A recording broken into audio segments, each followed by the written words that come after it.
Así iniciamos este programa, El Vocero de la Comunidad. Vamos ahora a dar de una vez las informaciones del tiempo antes de pasar a lo que continúa.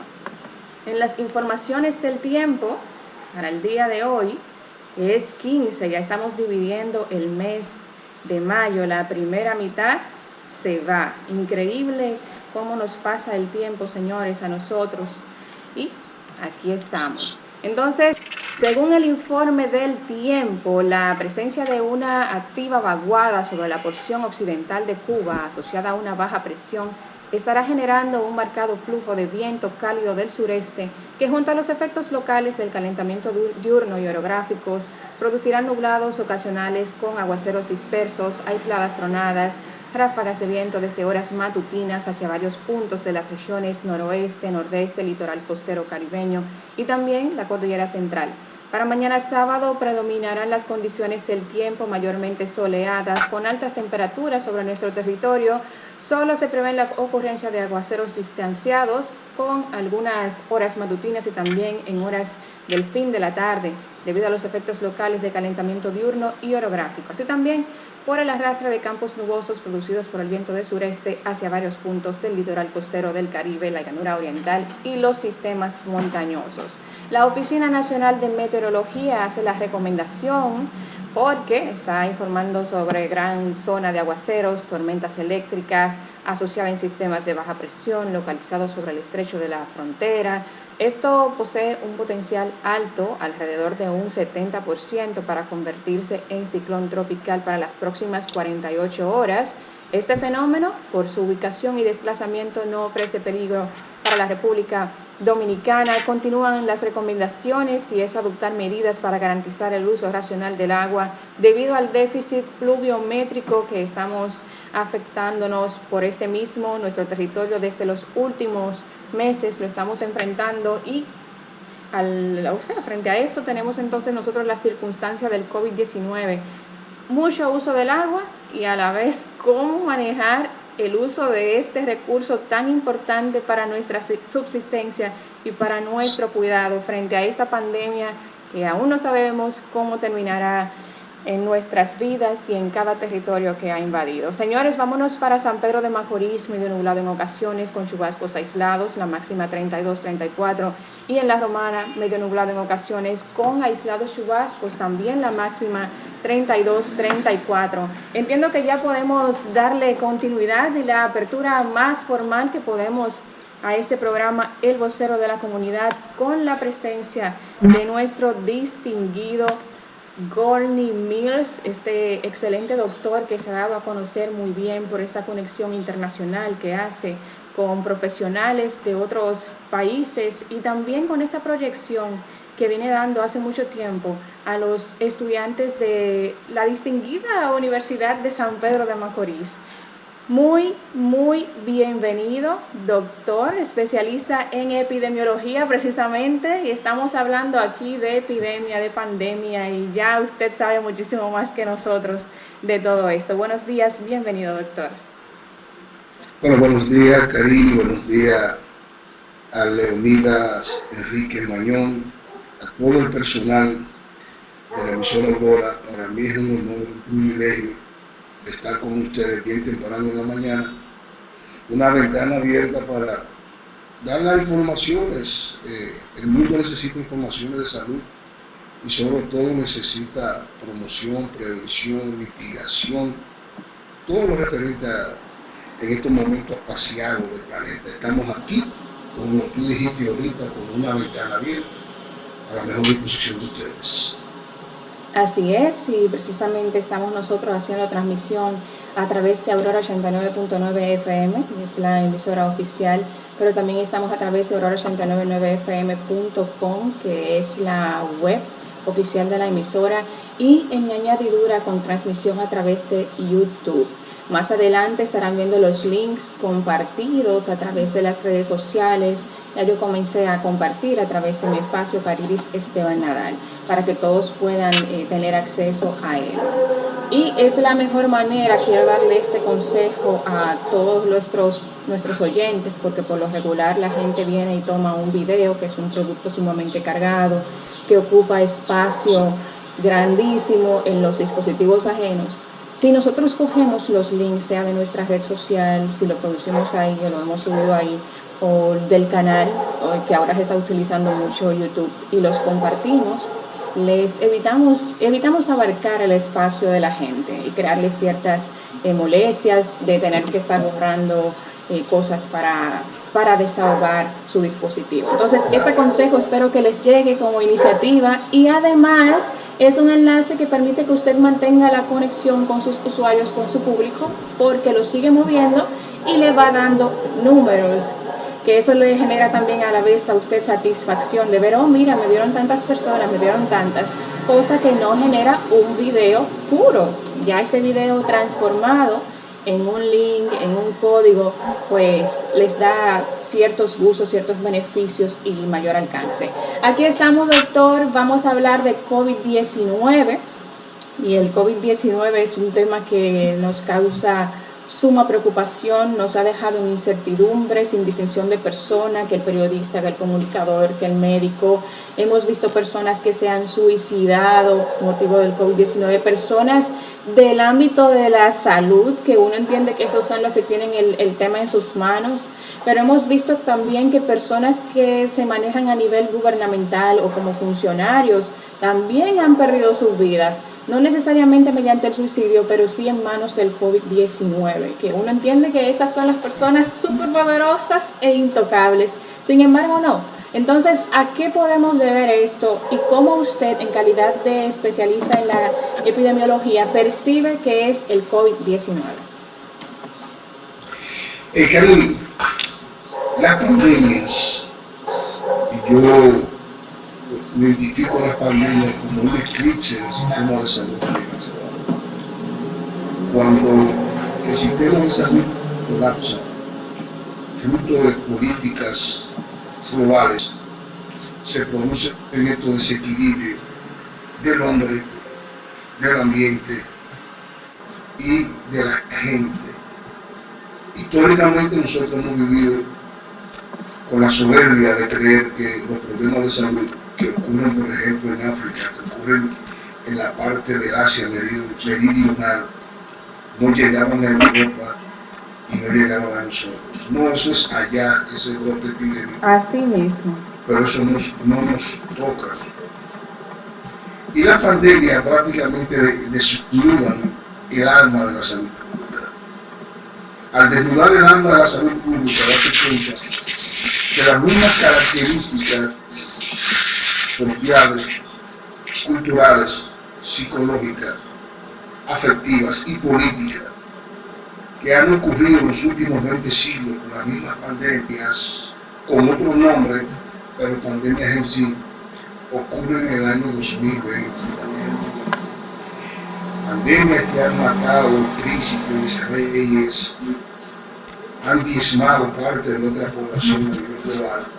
El mismo escenario se repite con este COVID-19, que probablemente dentro de un siglo, dentro de 75 años, en vez de COVID-19 se llama COVID-20, porque el mundo simple y llanamente es una ecología dinámica que se modifica en función del tiempo.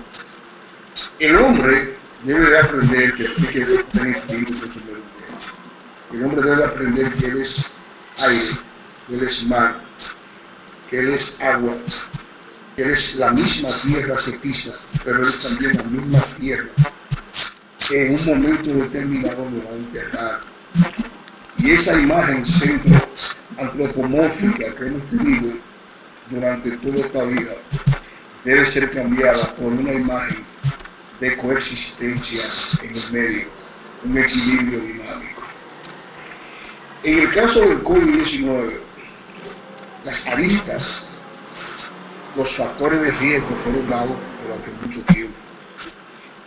Y mira, y hay un factor de riesgo político, porque la salud tiene un componente político, tiene un componente ecológico y un componente social. Entre los componentes políticos que ocasionan, por ejemplo, las pandemias y el caso del COVID-19, nosotros tenemos que trasladarnos fundamentalmente a la década del 90. Muchos tratados, el Tratado Transatlántico, el Tratado de Biodiversidad, fueron relegados a un segundo Se fue la transmisión, se me fue el internet. de globalización, específicamente de la salud.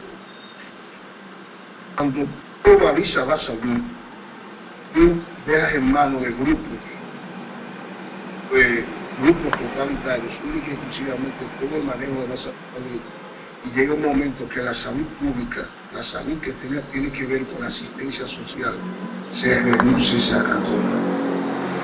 Entonces, de las aristas, tú tuviste en el año 2000 el problema del SARS, después tuviste el problema del MERS, tuviste el problema del ébola, y pensaste que el problema del ébola única y exclusivamente se iba a quedar en Nigeria, se iba a quedar en Sierra Leona, se iba a quedar en esos países del África. Tuviste el problema del H1N1. Todo eso fueron aristas, todo esto fueron riesgos que nos decían que probablemente se aproximaba un desequilibrio explosivo en la población mundial. Nosotros hablamos del último día, el día 31 de diciembre del año 2019, como el día cero de esta pandemia de COVID en Wuhan. Pero nosotros que estudiamos las transmisiones humanas, nosotros que estudiamos a nivel global todo lo que tiene que ver con virus, sabemos que desde junio del año 2019 se estaban dando una serie de enfermedades, una serie de signos y síntomas en pacientes, específicamente en zona de China, con trastornos respiratorios que no eran comunes. Ahí tenemos el Ministerio de Salud de Taiwán, donde advertía constantemente de los problemas respiratorios atípicos en zona de China. Caribe, nosotros somos 7.000 millones de personas. Y 7.000 millones de personas en un mismo planeta, no similar a, por ejemplo, hace un siglo, va a provocar unas variables que favorecen las enfermedades. Primero, la movilidad. Estamos interconectados. Si estamos interconectados, hay una correlación entre la difusión de un virus con más facilidad en el 2021 que cuando teníamos caballos o carruajes en la época del Imperio Romano. Junto con la movilidad, el ser humano no está estático, sino que el ser humano siempre está emigrando por una variable económica. El ser humano inmigrando, lleva consigo virus y bacterias con él. Al llevar consigo virus y bacterias con él, se pone en contacto en las comunidades donde va con individuos que no están expuestos a esos virus y esas bacterias. Entonces el mundo debe estar consciente que vamos a tener que cambiar en este momento todo lo referente a este tipo de pandemia. ¿Es nueva? No. Las medidas de prevención y control que hemos tomado son distintas a las que tomamos, por ejemplo, en el año 1918. No. El ser humano ha cambiado desde el punto de vista sociológico en su manejo cotidiano de la pandemia. No. El ser humano ha reaccionado similar a como reaccionaba en 1918, como reaccionaba en 1856 en Orán, cuando reaccionaba en el siglo XII, como reaccionaba con el fuego de San Antonio. Es que el ser humano, cuando llega la pandemia, le desnuda el alma. Y las pandemias, en el caso del coronavirus, tienen una característica todas. Los virus, cuando llegan, se quedan. Ok, esa es una pregunta. Esa es una pregunta que teníamos y que yo quería como ratificar el día de ayer, sobre todo, ya con lo avanzado que estamos.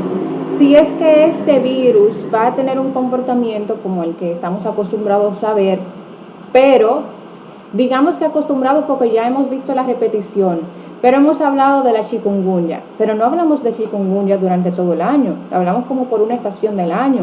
Hemos hablado del ébola, pero el ébola es un tema, no es viejo el tema del ébola, pero hemos hablado de otros temas, el dengue, por ejemplo, y son temas completamente diferentes, pero sabemos que son de salud, que son afecciones que vienen y que tienen su momento hasta del día. Por ejemplo, en el dengue hay una etapa del día en la que yo pienso que me puedo infectar, pero hay una etapa del día que yo me desconecto, ya yo soy libre.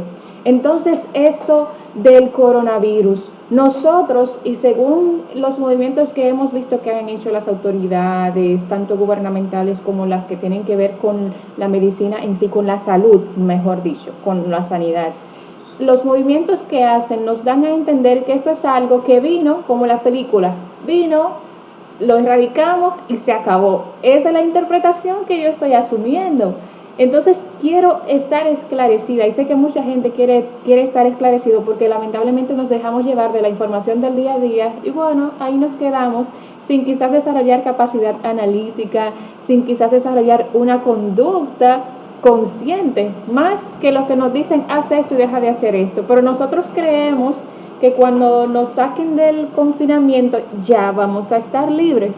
Entonces, doctor, usted está diciendo que esto será repetitivo como cualquier otro malestar que pueda llegar, pero otra pregunta es si será repetitivo así en todos los países que se ha dado, con posible expansión a más, o eso es, doctor, hay muchas incertidumbres. ¿Qué es lo que va a pasar con eso? Y si realmente va a haber un stop, y cuándo puede volver ese reinicio, o si esto va a continuar y simplemente hay que cuidarse, hay que convivir con él. Ok, vamos a ver la arqueología viral. En medicina hay algo que se llama la arqueología viral, el comportamiento del virus. Sí, mira, los virus, la puerta respiratoria, este virus es puerta respiratoria. La puerta respiratoria es la más fácil de penetrar, pero es la más difícil de salir. Los virus tienen una característica, que es la siguiente. Cuando los virus están en pandemia, cuando los virus llegan a la pandemia, ellos, como dice Albert Camus en su libro La peste del año 1947, que debería ser un libro de consulta para todo el epidemiólogo, para todo el que trabaja en materia de salud. Albert Camus te dice, los virus llegan a las comunidades y se van cuando quieren, y se van después que se han poblado desde la miseria del ser humano y han prácticamente destruido las angustias de ellos. Un ejemplo, mira, hubo el fuego de San Antonio sobre 3 hijos, del 9 al 12. Hubo la gripe española te duró del 1918 al 1920, aquí hubo gripe española, y tenemos el ejemplo de P.J. Garrison, por ejemplo, un médico norteamericano que desde Filipinas vino aquí al país. Okay. Y eso. En el caso del coronavirus COVID-19, date cuenta que ha tomado a una población, a una humanidad sensible, que no tiene mecanismo de defensa a ese virus, y que todavía no existe una vacuna necesaria para anular, reducir y mitigar el efecto del virus. En el caso de este virus, si tú lo comparas, por ejemplo, con el de Tokio, en Tokio prácticamente en el año 1957 tú pudiste rápidamente hacer una vacuna y mitigar el efecto. Al no haber una vacuna, tiene que necesariamente, y ahí me voy con la teoría de los suecos, de haber una población altamente inmune, se va a producir una inmunidad de grupo. ¿Y qué consiste la inmunidad de grupo? Que el virus va a atacar a la mayor cantidad posible de personas a nivel global. Al atacar a la mayor cantidad posible de personas a nivel global, mientras más personas se contagien, y eso es natural del virus, se va a producir lo que se llama una inmunidad de grupo. La inmunidad de grupo que se va a producir con el coronavirus va a provocar que, por ejemplo, Karine, si en Aurora hay 17 personas que están laborando y aparece con síntomas de coronavirus, que en el 80% es asintomático, 12 de ellos. Esos 12 de ellos se van a convertir en la barrera fundamental para que las otras 6 personas sea más difícil el virus darle y el virus se ralentiza. Es decir, que el virus va a perder virulencia, capacidad de producir efectos, daños graves o fatales. Entonces los virus tienen olas. Una primera ola es esta. Probablemente tenga una segunda ola como pasó en el 18. La segunda ola, muchas veces, si no se toman las medidas de contención, las medidas de prevención adecuadas, son peores. Y una tercera ola, que es la ola que ya prácticamente ha afectado y diezmado a un grueso de la población, y entonces el virus ya pierde potencia. ¿Qué puede pasar con el coronavirus? Bueno, el escenario que veo del coronavirus es que no solamente a nuestra población, sino que América Latina, Europa, como lo ha hecho, ataque en esta primera ola una gran cantidad de población. Y que aparezca, Karine, brotes epidémicos transitorios, es decir, en cierta zona de la población donde no atacó con fuerza, en un momento determinado ataque y afecte a un núcleo poblacional. Y creo, independientemente de todo, porque le acabe la vacuna, debe entender que el confinamiento, es decir, tú colocarte en una cuarentena, lo que significa es que tú lo que estás haciendo es evitar el colapso del sistema de salud. Es decir, que un promedio de 20 personas, que vayan por lo menos 500 personas a colarse en el sistema de salud. Tú con el confinamiento, tú estás ralentizando el virus. ¿Hasta qué? Hasta que aparezca una vacuna, hasta que el virus pierda potencia, hasta que el virus por acción natural se reduzca, se disipe, se vaya. Y lo importante fundamentalmente en esto son las medidas de qué. Bueno, el confinamiento, la mascarilla, los guantes y el lavado de las manos. La gente debe de entender eso, la gente debe estar preocupada por eso, que esas son las barreras primarias y secundarias que favorecen, entre otras cosas, que la tasa de contagio se reduzca prácticamente más de un 95%. ¿Cuáles son las implicaciones políticas que yo veo del coronavirus? Porque esto tiene una implicación política. Tratar el coronavirus, más que todo, es una labor desde el punto de vista de política sanitaria.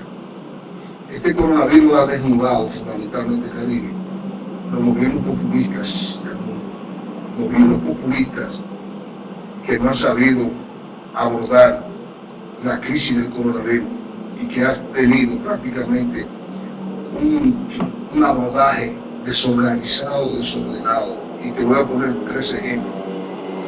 El ejemplo, por ejemplo, de Brasil con Jair Bolsonaro, que hizo lo mismo que han hecho la mayoría de los gobernantes en otras latitudes y en otros periodos, que es la negación del coronavirus al principio. Las políticas primarias que tuvo, por ejemplo, Donald Trump, cuando prácticamente desoyó en su primer instante todas las informaciones relacionadas al coronavirus, ha provocado desde el punto de vista político lo que nosotros llamamos un mayor desarrollo del autoritarismo. Y te coloco unos ejemplos. En Hungría hay un presidente, un primer ministro llamado Viktor Orbán, y Viktor Orbán ha utilizado la crisis del coronavirus para tener mayor poder ejecutivo. La crisis del coronavirus para hacer prácticamente a Hungría, colocarla en un gobierno prácticamente autoritario. Esta crisis del coronavirus le ha dado oportunidad a presidentes como por ejemplo el de Filipinas de darle mayor poder autoritario, y esta crisis del coronavirus ha provocado que en el caso de China, porque China tiene una gran particularidad, tú te das cuenta que en Hong Kong siempre ha habido aires democráticos, aires de apertura, aires de mayor libertad. Y el coronavirus que atacó Wuhan al sur de China no es el mismo coronavirus que atacó a Hong Kong. Y esos aires democráticos se han ido reduciendo, sobre todo en los jóvenes chinos de la Universidad de Hong Kong, que han ido a Francia, que han ido a Dinamarca, que han ido a París y han visto las nieves del capitalismo para reducirlo prácticamente a su más mínima expresión. Yo le digo a mis estudiantes que hay un libro, se llama Identidad Deutsch,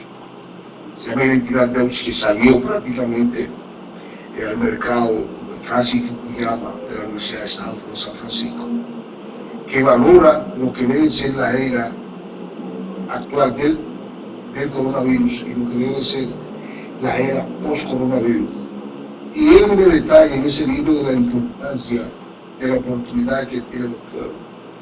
¿Tú sabes lo que va a generar esta pandemia de coronavirus?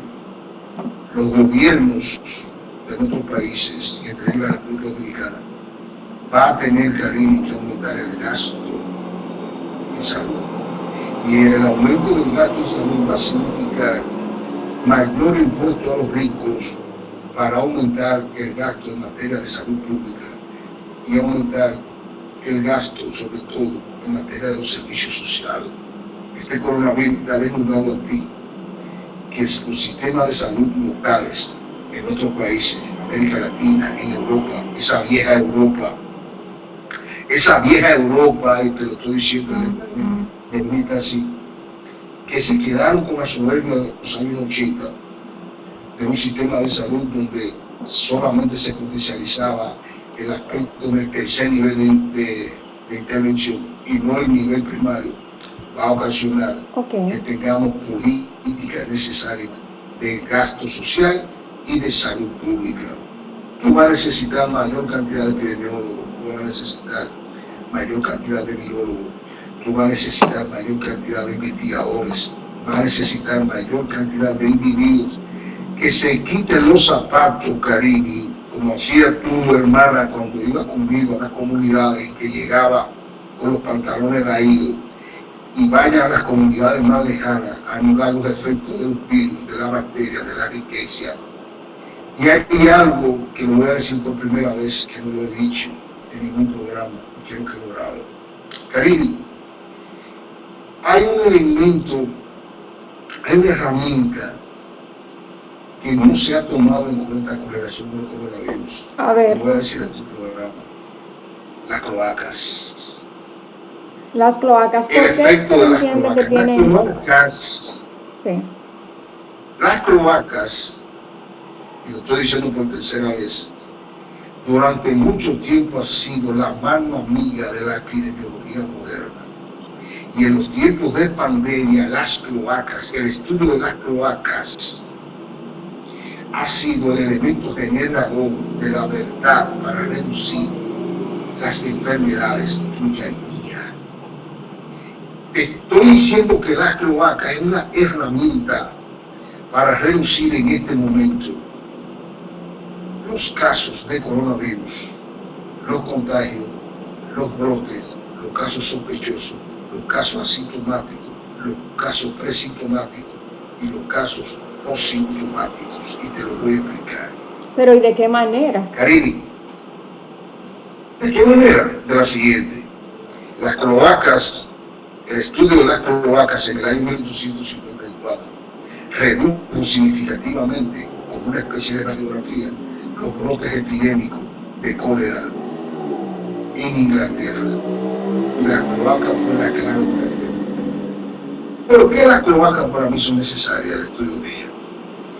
Porque el individuo con coronavirus elimina los virus, tanto a nivel respiratorio, pero también lo elimina a nivel de sus heces. Al eliminarlo a nivel de sus heces, esas heces van por las alcantarillas y van a los residuos progresivos y no progresivos que son las cloacas de nosotros. Y si tú vas, por ejemplo, a Francia, si tú vas a Singapur, que está con unos rebrotes ahora mismo de coronavirus, si tú vas a los Países Bajos, si tú vas a Pittsburgh, de Estados Unidos, si tú estudias lo que está pasando en Australia, si tú estudias lo que está pasando en España, y asocia los individuo que trabaja con la hidrología, te vas a dar cuenta que si tú tomas el PCR, es decir, el elemento que se utiliza para la prueba del coronavirus, tanto en la faringe, tanto en la parte posterior de las fosas nasales, y hace eso con las aguas residuales, el PCR de las aguas residuales te va a decir, por ejemplo, en una comunidad, si esas aguas residuales tienen coronavirus. Y esas aguas residuales, tomando 1 litro de agua residual, colocándola a una temperatura de 4 grados en un nevera, te va a decir probablemente te va a estimar cuál es la situación de salud en esa zona. Y tú puedes utilizarlo, eso, fundamentalmente en una población de 100.000 habitantes, y te va a dar el comportamiento epidemiológico del coronavirus en esa zona. ¿Qué va a provocar eso, Karine? Que en vez de tú, en un momento determinado, hacer una cuarentena completa en una población, tú vas a hacer una cuarentena modificada, va a abrir y cerrar. Si el coronavirus te da fuerte, sale brote, trazo de coronavirus en Consuelo, tú no tienes que cerrar San Pedro de Macorís. Pero hay un detalle, o sea, interesante que se pueda hacer la detección, pero estamos tratando con gente que lo primero que hace, bueno, aquí no va a pasar nada, es salir. O sea, entiendo que el tema de los cordones ahí funcionaría. O sea, yo voy a permitir quizás que la gente salga de sus casas en esas zonas que no están infectadas, según el informe extraído de las cloacas, pero no voy a permitir que esas personas salgan hacia otros quizás municipios o provincias o estados que sí estén infectados. O sea, ya ahí habría también que implementar ciertos mecanismos, porque esa libertad a la que quizás nos permitan puede llevarnos a ser tan imprudentes como hemos sido hasta ahora, aún teniendo medidas y más. Claro, Karine, porque esta pandemia va a tener que haber un reordenamiento del sistema educacional. Okay. Y ese reordenamiento del sistema educacional significa que a partir de ahora el ser humano debe de entender que él, desde el punto del compromiso individual de su salud, el ser humano va a entender a partir de ahora la importancia del lavado de las manos.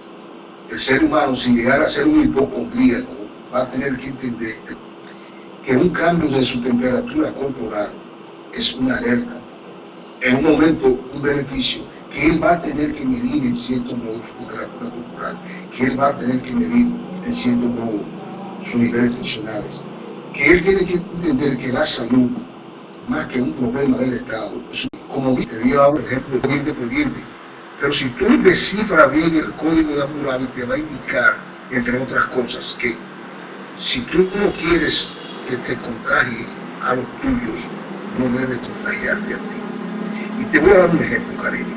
Mira, Karine, el lavado de las manos fue un elemento que se empezó hace más de 20 siglos en Irán, donde se decía el lavado de las manos, donde se le decía a la gente, por ejemplo, que si no había jabón podía lavarse las manos.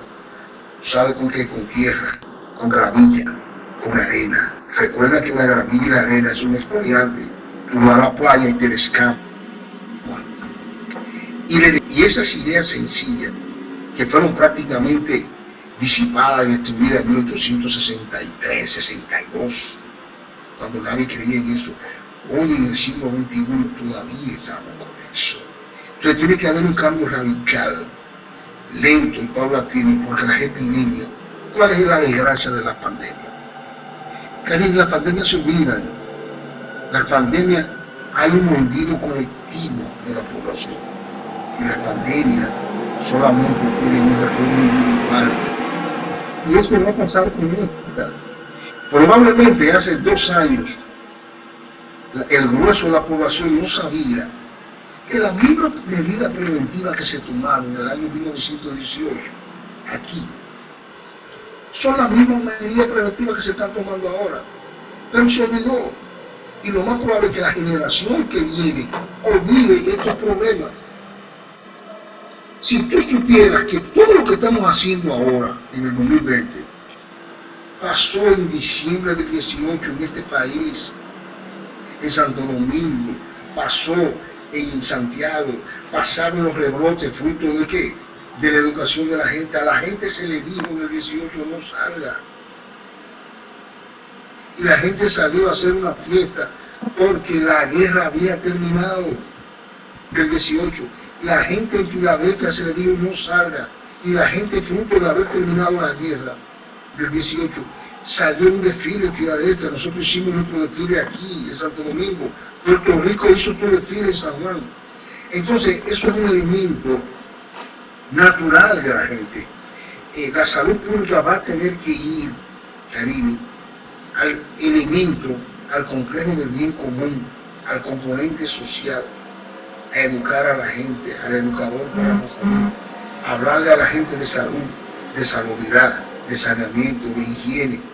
Los ayuntamientos van a tener que tomar ahora más que nunca, y los países van a tener que tomar más que nunca, que un virus, una bacteria, una rickettsia, en un momento determinado, si se sale fuera de su control, si destruimos las barreras primarias y secundarias que mantienen el equilibrio ecológico de las especies, destruye fundamentalmente las economías y pone en peligro la supervivencia y el ecosistema. Karine, tú sabes lo que es destruir parte de la Amazonía a principios del mes de enero, finales del mes de diciembre, y el ser humano ver eso, destruir esos grupos de especies competidoras, depredadoras, parasitarias, que son los que mantienen el dique de contención de los virus con el ser humano. Y nosotros única y exclusivamente colocar en Facebook un dibujo de decir esto es la Amazonía, pero no tomar ningún tipo de medida de contención. Tú sabes lo que es llenar nuestros océanos, nuestros ríos de material plástico y solamente nosotros reaccionar haciendo dibujo. Tú sabes lo que es que a partir del año 2006 el mundo se le quitó todos los recursos a los organismos encargados de velar por los brotes epidémicos de notificación internacional en el mundo y eliminarles sobre todo el apoyo económico. Tú sabes lo que es hacer el anuncio de biodiversidad, la reunión de biodiversidad y darle hacia atrás todo lo que tenga que ver con el cambio climático global. Tú sabes lo que es ir a discursos en las Naciones Unidas. Y en los discursos de las Naciones Unidas ocurre lo siguiente, que eso no debe pasar. Los grandes países que son los que contaminan el medio ambiente, colocan a los países pequeños a dar discursos. Los países pequeños como nuestros llevan delegaciones e inmediatamente que dan su discurso, esas delegaciones se devuelven, vienen para acá. Y al final, los esquemas finales del discurso lo hacen los 6 grandes. Y esos 6 grandes eliminan todos sus residuos putrescibles, no putrescibles, su esquema biológico, en barcos cargados de uranio, en barcos cargados de material radioactivo. ¿A dónde? A estos lugares. Entonces tenemos que tener una política de diseño dura a nivel mundial. Tenemos que tener individuos que manejen el sistema de salud, similar a como iba Alain Stevenson en los años 50 a defender a Estados Unidos, similar a como iba Gromyko, el canciller Gromyko de Rusia, similar a como tú viste, por ejemplo, al primer ministro ruso dando en la mesa duro en el año 1961.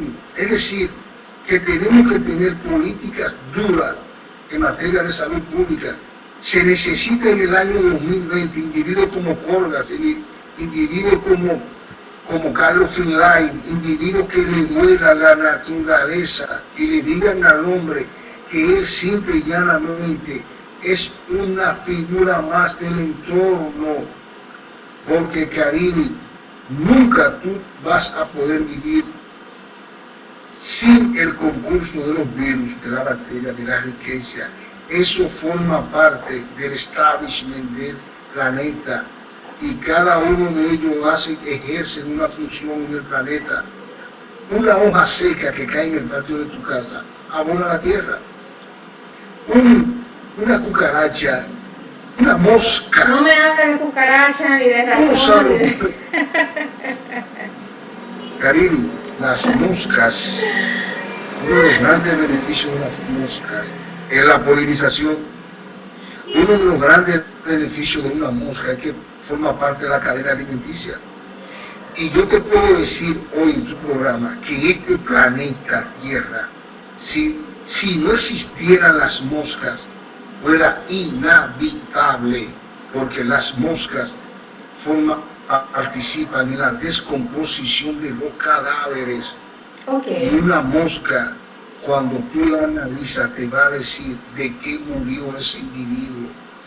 Wow. Prácticamente la patología pública ha sido elemental para eso. Entonces cada especie tiene su característica. Ahora lo háblame que no dígame del ratón, ¿qué participación tiene el ratón? Gracias a Dios por la creación de tu ratón, pero dígame del ratón. El ratón, pero la mayoría de los grandes descubrimientos que se han hecho ha sido estudiando las ratas. Hay laboratorios. Sí, pero hay muchas pruebas con ellos. Los grandes laboratorios del mundo estudian el código genético de las ratas, en base a las ratas. Lo que yo sé del universo es llevando a la luna, llevando en grandes transatlánticos a ratas. Y esas ratas que tú y yo no queremos venir con información. El código genético de una rata es fundamental. Y tiene un código genético tan grande que date cuenta de una cosa. Si tú tomas un alimento nuevo, si tú colocas un pedazo de queso hoy para matar un ratón y mañana le colocas un pedazo de salami o un pedazo de yuca, el código genético de la rata hace lo siguiente: no lo tomo, porque las ratas son nomofóbicas, y nomofóbicas significa es que no les gusta el alimento nuevo. Al no gustarle el alimento nuevo, tú te quejas de que no mato los ratones. Wow. Estudiar las ratas, esas que tú me hablas, las pulgas de las ratas, fue la clave de que se redujeran las 70 millones de personas que murieron en el siglo XI. La peste bubónica vino por las ratas. Y es el estudio de esas ratas que provocó que reyes, príncipes, nosotros, tú ves cómo ahora mismo la población no tenemos miedo. Tú ves que la población utiliza mascarilla. Tú ves las calles desiertas de noche. Así mismo pasaba con la peste bubónica.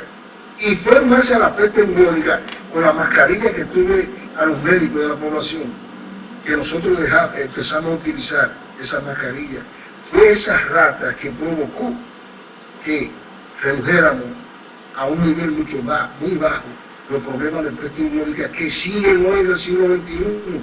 Hay zonas, por ejemplo, en Perú, que hay casos de peste bubónica, pero ya tú sabes cómo reducirla. Hay zonas en China, a finales de, por ejemplo, de diciembre del 2019 aparecieron brotes de peste bubónica. Entonces cada especie hace su labor en el planeta. Yo voy a dar una charla a nivel desde Washington, que lo estoy diciendo por primera vez en tu programa, los estudiantes no lo saben. Primicia, señores, primicia. Que se llama One Health. One Health es un nuevo sistema, es una salud.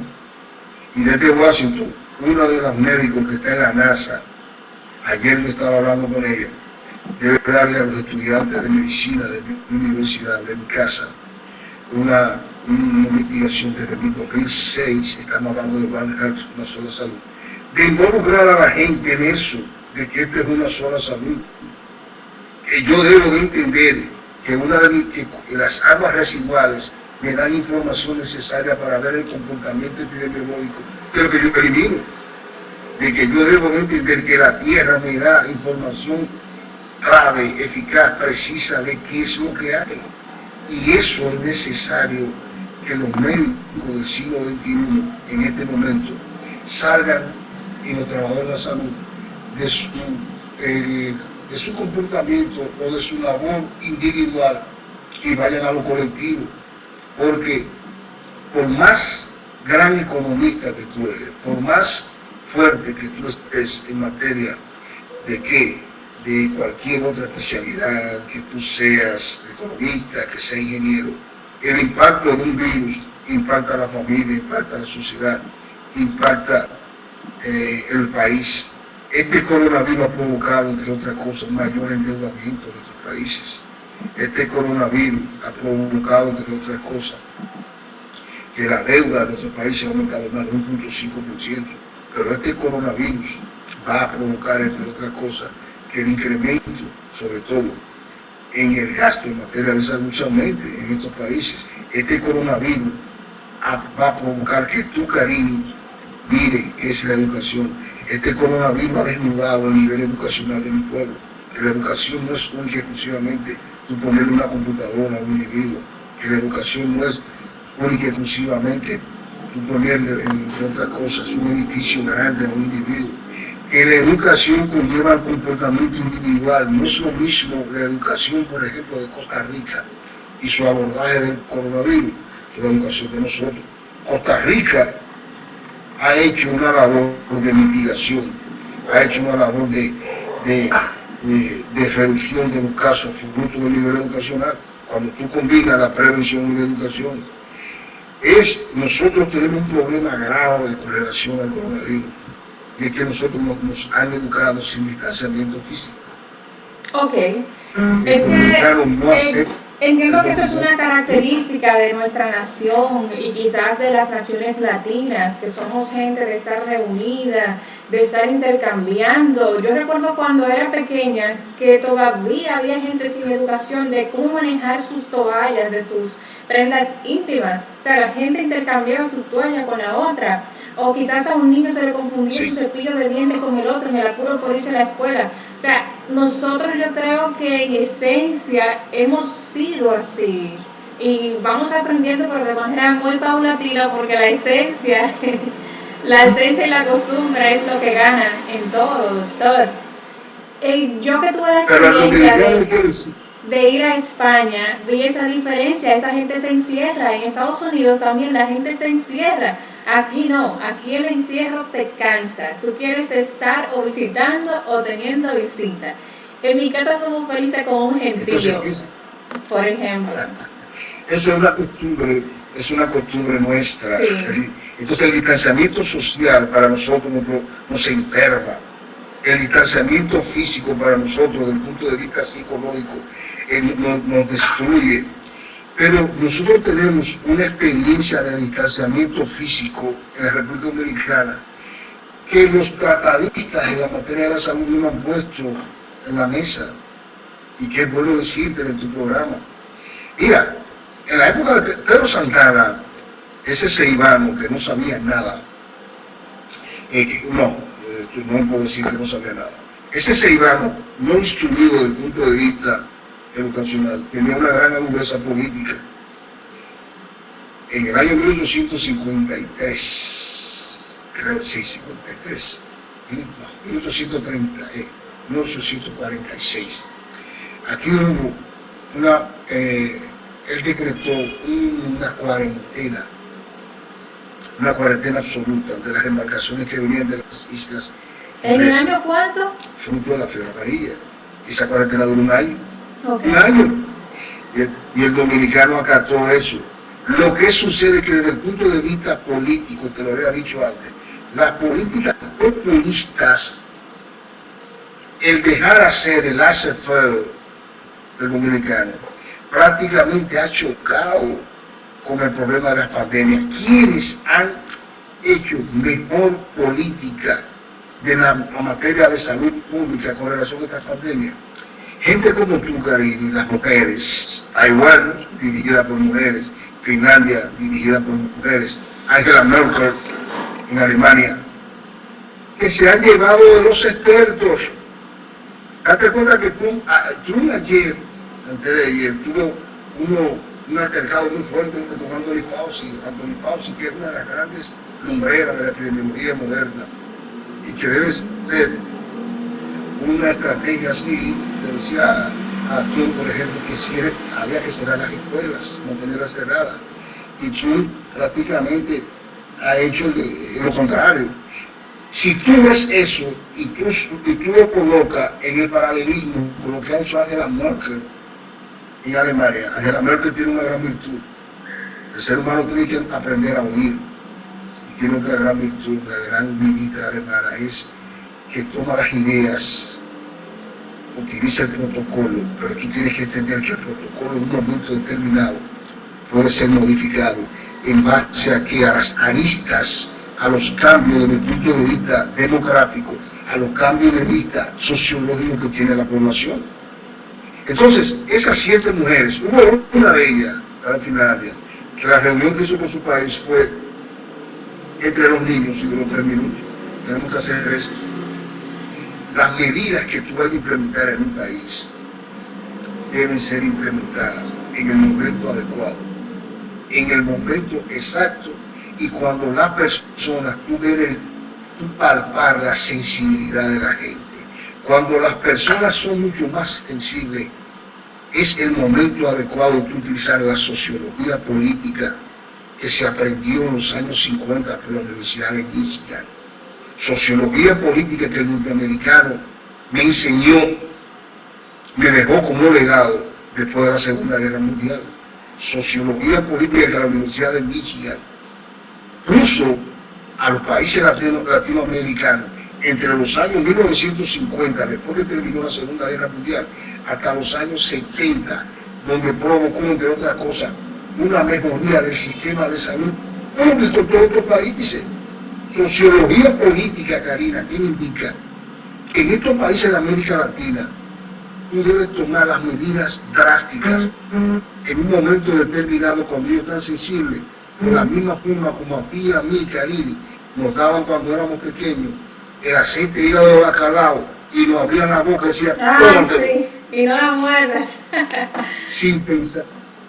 Y después, claro, y después que tú tomas esas medidas draconianas, tú empiezas el proceso de ¿qué? De ablandamiento, de descalaje, de feedback, abrir, cerrar. Con los virus, tú tienes que jugar con la pandemia de la misma forma como va la pandemia. No puede ser, tú no puedes tener una política de reacción con la pandemia. Tú tienes que tener una política activa con la pandemia. ¿Dónde están los casos? ¿Se puede ser proactivo con la pandemia? ¿Se puede actuar antes de uno puede prever qué puede pasar o cuál puede ser el movimiento de la pandemia? ¿Las pandemias tienen un comportamiento similar? Hablan. Es que los virus hablan. Y te voy a dar un ejemplo. Karina, ¿tú sabes cuándo yo empecé a utilizar guantes y mascarilla? ¿Cuándo? El día 16 de enero. Desde el 16 de enero del 2020. Cuando la gente se reía. En la universidad. El 16 de enero del 2020, sentado en una mesa de la universidad, le di la orden precisa a todos los estudiantes, más de 200 estudiantes, desde medicina hasta bioanálisis y farmacia. A partir de hoy, nadie me viene aquí sin guante y mascarilla y no me va a una población, aunque la gente se ríe de ustedes. El trabajador de la salud debe de entender que cuando hace un trabajo, el 80 al 90% se va a reír, no lo va a aceptar, pero que lo acepte uno solamente es una victoria en estos pueblos donde el nivel educacional es bajo.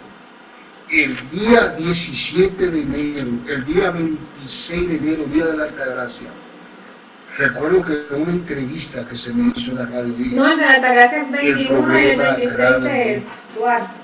21, sí, el 21 de enero. Dije en la radio el problema grave de este país y América Latina, y eso está grabado, es la crisis de un coronavirus que nos va a afectar a todos, porque ninguno tenemos niveles de que todos somos susceptibles a él, y eso es respiratorio. Y este coronavirus, así mismo lo dije, va a ser la clave, entre otras cosas, para cambiar el sistema de salud de nuestros países. Y en ese día, 16 de enero, andaba con un megáfono, con guantes, y hay una fotografía y hay un video donde tú me veías en el parque del Batey Alemán. Recuerdo que me prestaron unos micrófonos en Batey Alemán, donde Batey Alemán le advertía a la población sobre eso. Y el primer examen parcial en el mes de febrero del 2020 fue única y exclusivamente cambiando el esquema de mi clase, fue exclusivamente en febrero del coronavirus. ¿Y cómo fue? Y ahí está la pregunta. Para eso, independientemente de todo, Karine, tú necesitas el apoyo que te genere las personas que están a tu alrededor y que acepten lo que tú haces. Entonces, ¿qué yo te quiero decir hoy en tu programa? La situación del coronavirus. Desde el punto de vista particular, yo debo, como soy un individuo que anda en riesgo en la calle, y con eso también cuidar a mis estudiantes, yo debo de andar con guantes, mascarilla en la universidad y en mis comunidades, que debo de ir el domingo a mis comunidades, porque una comunidad, yo como epidemiólogo, con más de 30 años fregando con ellos, la gente no acepta que yo tenga un distanciamiento físico con ellos. Y yo debo de emplear, desde el punto de vista particular, lo que los iraníes me enseñaron en la parte sur, el distanciamiento físico inteligente. No es lo mismo las medidas de prevención y control a nivel urbano en las principales calles de San Pedro de Macorís, en las principales arterias urbanas, que lo que está pasando, las medidas de previsión y control en las partes más periféricas. En las partes más periféricas la gente no está utilizando el guante. En la parte más periférica la gente dejó utilizar la mascarilla. En la parte más periférica la gente no se está lavando las manos. Y no puede ser que cuando venga la época post-pandémica del coronavirus, en esas comunidades que me han abierto las puertas, a nivel histórico me digan a mí, tú antes de la pandemia venía, cuando llegó la pandemia te desapareciste. El epidemiólogo que se debe a su ciudad, porque EPI es pueblo, EPI sobre demo pueblo, tiene que hacer igual como hizo, por ejemplo, Churchill, que salió de la Cámara de los Lores en el año 1916 y se fue a África a pelear con sus soldados. Tiene que ser como hizo el gran zorro del desierto, que salió de Alemania y se fue allá a África. Tiene que hacer como hizo William Cordas, que en vez de quedarse en Estados Unidos en el año 1890, se fue a Cuba a luchar contra la malaria. Tiene que hacer como hizo Walter Reed. Ese Walter Reed de vida para mí, en vez de quedarse en Washington hablando, fue a ver qué es lo que estaba pasando con los problemas de fiebre amarilla, qué es lo que estaba pasando con la malaria en el canal de Panamá. Tiene que hacer de lo mismo como hizo el gran Chalbot en Venezuela, que colocó como ministro de salud en Venezuela a un individuo que le hizo lo siguiente, un libro llamado Política Sanitaria. Y esa política sanitaria del año 1954, 55 y 56 en Venezuela fue la madre para que los problemas de malaria entre el 56 y el año 1968 se redujera la malaria en una tasa prácticamente más de un 90% en la zona de Venezuela.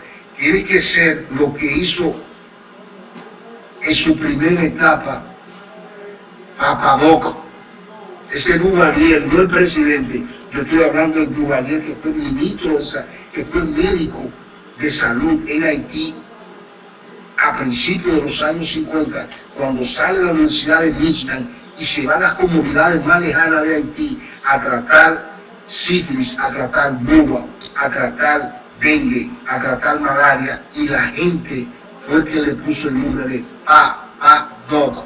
Papadoc significa papá doctor.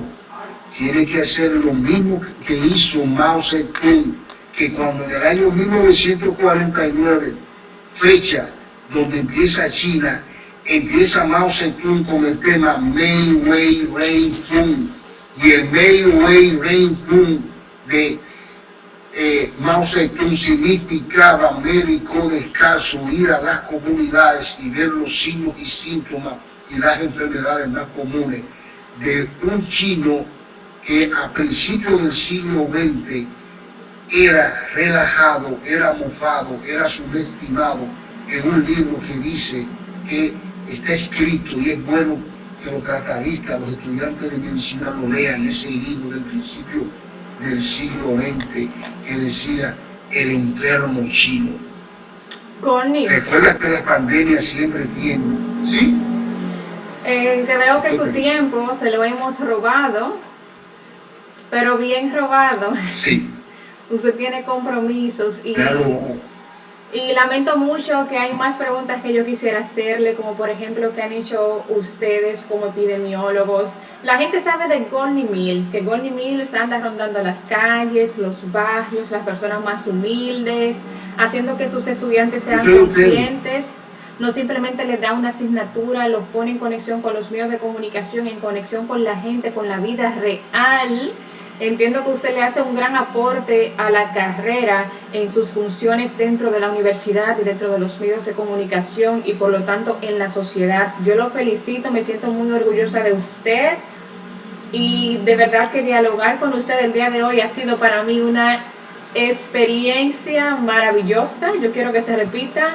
Es muy agradable, es una persona que no hay que hacerle preguntas porque saca su discurso con tanta fluidez, que se ve que vive en esto, que está muy impregnado en el tema, en el asunto. Kairi, yo soy de San Pedro de Macorís, primero soy cocoro. De pura cepa. Mi raza no me va a aceptar en estos momentos, viviendo en San Pedro de Macorís. Mi familia, mis nietos no me van a aceptar que no le dé un aporte a mi gente. Segundo, yo nací ahí, o sea, yo no soy del aula 18 de la UCI, soy del patio. Tercero, yo nací aquí en San Pedro de Macorís. Y si yo nací aquí en San Pedro de Macorís, si tú me sacas de San Pedro de Macorís y me colocas en La Vega, o me colocas en San Juan de la Maguana, yo empiezo a reducir de peso, me da fiebre, dolor articular, dolor muscular. Yo rejuvenezco cuando estoy con ustedes. Y la misión mía en este momento, y eso que estoy ya, yo sé que los estudiantes me están esperando, pero debo decirlo, la misión mía en este momento es hablar con la gente. Y cuando ustedes me dan esa ventana de opinión, debo de hacerlo. Hay del epidemiólogo docente que en una época de pandemia como esta, se quede única y exclusivamente en el proceso de quédate en casa. La historia no va a juzgar. Sí. La historia debe de juzgarnos duro. Ay de mí que en este momento me quede única y exclusivamente en el bienestar, en el bien común, de decirle a la gente, quédate en tu casa, lavado de agua donde tú hagas, ponte mascarilla, y que yo, que he sido un privilegiado de ustedes, un privilegiado del Chinero, un privilegiado de la UCE, un privilegiado de la Aurora FM, un privilegiado de los políticos de San Pedro de Macorís. El domingo a las 8 de la mañana, cuando salen la gente de los potreros y que me están esperando, no vaya allá, hable con ellos, le diga lo que tienen que hacer durante toda esa semana, le entregue mascarilla, le entregue guantes y le diga del distanciamiento social inteligente. Entonces no tiene que castigarme. Entonces eso sale. Ahora yo comprendo por qué en muchos momentos de guerra hay gente que dice, no, yo no puedo quedarme aquí, yo no puedo quedarme aquí, y tiene que exponerse. Yo tengo que exponerme utilizando la medida de prevención y control. Como un defensor. Porque esa es la única forma que el estudiante de medicina va a hacer lo mismo cuando le toque a él como un tratamiento. Así que muchas gracias. A usted.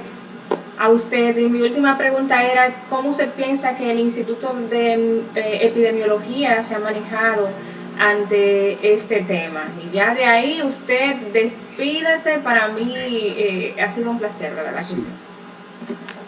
No se ha manejado en base a las circunstancias. Acuérdate que en materia de salud, la salud, el hilo de la salud y el hilo de la política van dirigidos. Si tú no tienes muchos recursos, tienes que limitarte a hacer lo que puedas. Y a veces tú estás superdotado, tú estás en base a lo que otros digan. Vivimos en un país desarrollado, no hay suficientes pruebas. Por más que tú quieras hacer pruebas, no hay. Entonces, lo importante en este momento es que el Ministerio de Salud tenga una jornada de diseminación de la información en todos los medios, de educar a la gente, de pagar publicidad y decir en los próximos 9 meses qué debe de hacer. Porque no podemos pasarnos la vida entera enclaustrados, amurallados, esperar dejarle a su libre albedrío el virus. Es que nosotros somos lo que tenemos que hacer. Y eso es importante. Mira quién está ahí. Una verdadera gloria de San Pedro de Macorís. Yo me inclino a ese hombre reverentemente, y cada vez que lo veo, una manera de educar a mis estudiantes. El maestro debe de educar con el ejemplo. Cada vez que vea a ese hombre que está ahí, mis estudiantes de 18 y 20 tienen que decirle saluden a ese hombre, porque así tú educas a la gente. No me saluden, no me hablen únicamente de Anthony Fauci de Washington. El Anthony Fauci de Washington nosotros es ese hombre que está aquí, porque nosotros tenemos un problema grave, que glorificamos las figuras que están en el exterior, y las figuras de nosotros, las que están dentro, las que son locales, las que han hecho de su vida un ejemplo de vida, de dignidad, decoro, solamente nos damos cuenta después que se van. Y aquí hay gente que tiene que enseñar a los jóvenes que individuos como Leonida, y tú eres un ejemplo, Karine, porque está ahí temprano. Ay, gracias por pegarme ahí en esa lista. Decirle gracias por tu vida, gracias por el ejemplo. Muchísimas gracias, debo encargarme como memoria aquí en San Pedro.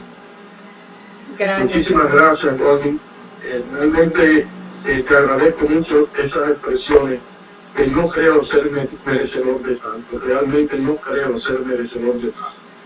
Pero muchísimas gracias, y me deleité escuchando el programa. Y te voy a decir algo. Es la primera vez que me dedico a escuchar el programa. Así que muchísimas gracias, y ya lo tendremos por aquí una vez. Ya lo tendremos. Para mí es un privilegio. Es una joya, de verdad. Ustedes me dicen inmediatamente.